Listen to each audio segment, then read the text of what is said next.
Hey everyone, and welcome back to the channel. Tonight we're re-diving into a story that blurs the line between a routine day and an inexplicable nightmare. So, turn down the lights and let's get into it. The air was thick with the lingering scent of ash and adrenaline, a familiar perfume for the crew of Station 12. They had just returned from a grueling 3-alarm blaze downtown, a warehouse fire that had tested their limits. Exhausted but satisfied, they tramped back into the firehouse, the heavy thud of their boots echoing in the cavernous bay. They shed their heavy turnout gear, the layers stiff with soot and sweat, and headed for the locker room to clean up and finally breathe. That's when the first firefighter noticed it. A different kind of smoke. Not the acrid chemical smell of a building fire, but something cleaner, sharper.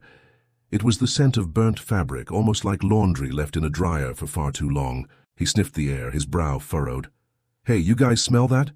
Heads lifted, noses twitched. Soon, they all smelled it. A knot of unease began to form in the pit of their stomachs. It wasn't coming from outside. It was here, inside the station. They followed the scent, their tired footsteps quickening, leading them directly to their own locker room. The smell was strongest here, a haze so thick it made their eyes water. It seemed to be seeping from the metal vents of the lockers themselves.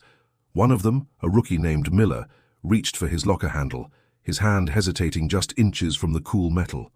"What is that?" he whispered, more to himself than anyone else.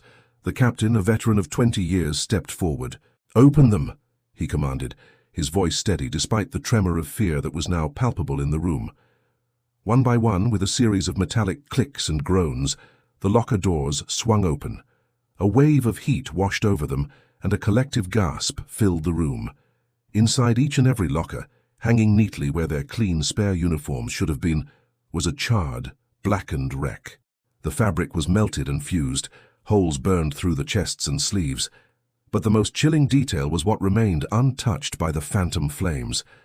On the breast of each ruined uniform, the embroidered name tag was perfectly pristine, stark white against the scorched black.